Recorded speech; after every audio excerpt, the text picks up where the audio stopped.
Hello everyone, welcome back. Today we're going to be doing another episode of the complete Marvel Rivals Guide. My name is Kearless, and if you don't know me already, I am a two-time Peak Eternity player and continue to play this game to this very day. It's nice to meet you. This is the complete Marvel Rivals Guide. It is a series where I will be posting every single day going over high-level concepts that you should be utilizing in your own games if you want to improve. My overall goal with this series is to help a ton of people to achieve their peak ranks.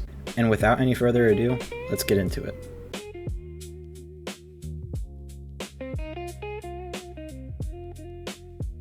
Alright, so on screen now, I'm going to put up the complete lesson guide, so if you guys want to pick a lesson that you guys are struggling with and go ahead and watch it, I'll have that on screen so you guys can focus on one right now. Alright, in today's video, I tried cutting out most of the fluff, and I just want to hit you guys with the key points. Let me know if you guys like this style of video, and if not, please let me know in the comments below.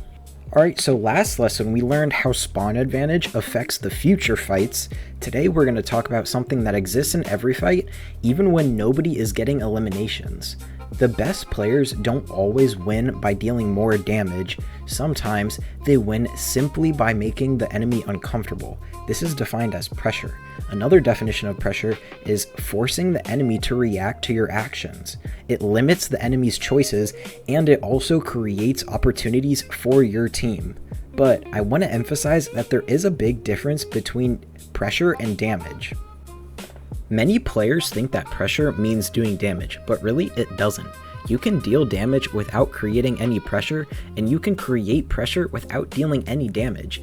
An example is a Punisher shooting a tank that's being healed may deal thousands and thousands of damage, but if the enemy never changes what they're doing, he isn't creating much pressure on the enemy team. Now imagine a Spider-Man threatening the enemy Luna Snow, and he hasn't dealt any damage yet, but the Luna Snow is already backing up and saving her cooldowns for when the Spider-Man dives. That is pressure. Pressure matters so much in a game like this. Pressure forces enemies to change positions, use cooldowns, retreat, stop helping teammates, and most of all, make mistakes. Every single reaction creates an opportunity for your team to capitalize off of.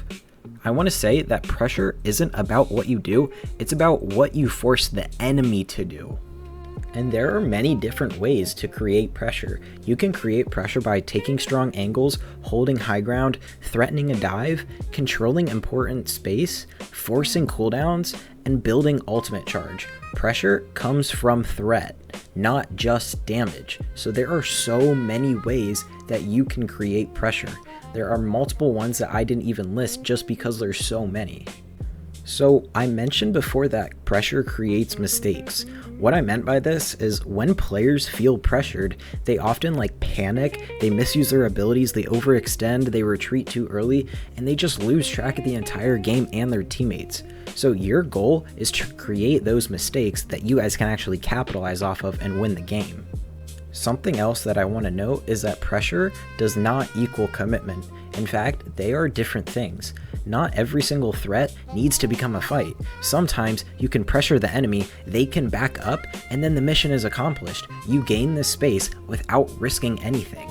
If the enemy gives you what you wanted, you don't have to force them into the fight. I want you guys to remember that. So just like the previous videos, we're also going to do good examples and bad examples. So first, for the good example, your Punisher controls the high ground. If the enemy constantly hides behind cover, the Punisher doesn't secure any eliminations, but the enemy can't freely approach the objective. This creates so much pressure on the enemy team, and I want to say that pressure isn't measured by kills, it's measured by the options you take away from the enemy team. This is another reason why you shouldn't constantly be looking at the scoreboard on who's doing the most on the team. Another good example is the Spider-Man repeatedly threatens the Luna Snow. She saves her freeze every single fight, and she also saves her other cooldowns. She positions farther back than she wants to, so she's farther away from her team, and now the enemy frontline is going to receive less healing.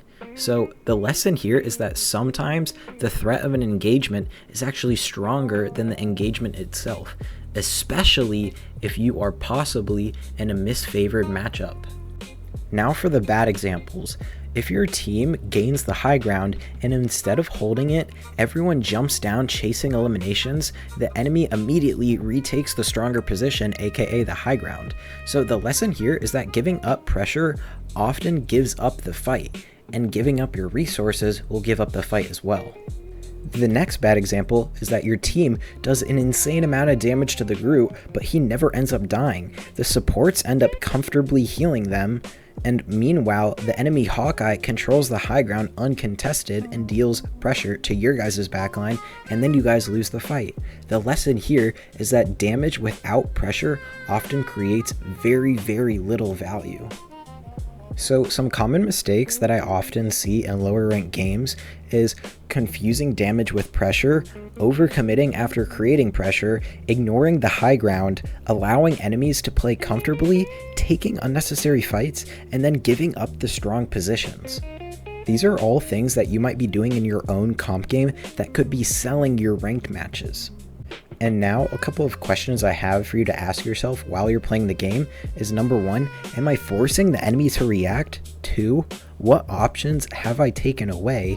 3, who feels pressured right now? 4, can I gain value without fully committing? And number 5, am I making the enemy uncomfortable? And just like always, I have homework for you guys. So for your next 5 games, every single time that you force an enemy to retreat, use a cooldown, or even give up the strong position, you should ask yourself, did I create pressure even if I didn't get the elimination? You'll start recognizing that many winning plays never even appear on the scoreboard, but you'll end up securing the win for your team.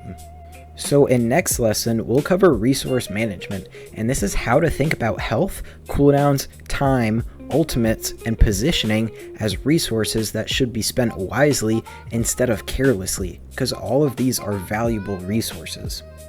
Alright guys, thank you so much for watching the video. I tried making this one a little bit quicker and straight to the point. Let me know if you guys like this. I wanted to try something a little bit new today, so I kept my main key points, but I cut out all of like the bushy stuff. So please tell me if you guys like that. I'm not going to be saying any much different. I'm still getting ready for college, and yeah, I have a lot of things going on throughout my day, so I'm trying to respond to your guys' comments. But thank you guys so much for watching. If you liked the video, please like, comment, and subscribe. We're almost at 50 subs, which is pretty crazy. I never thought I'd get this far. Quite honestly, I didn't think I was going to make it through at least halfway through the series, so that's really cool. And yeah, please share this with a friend if you found this video helpful. Thank you guys so much for watching. I'll see you guys tomorrow. Peace.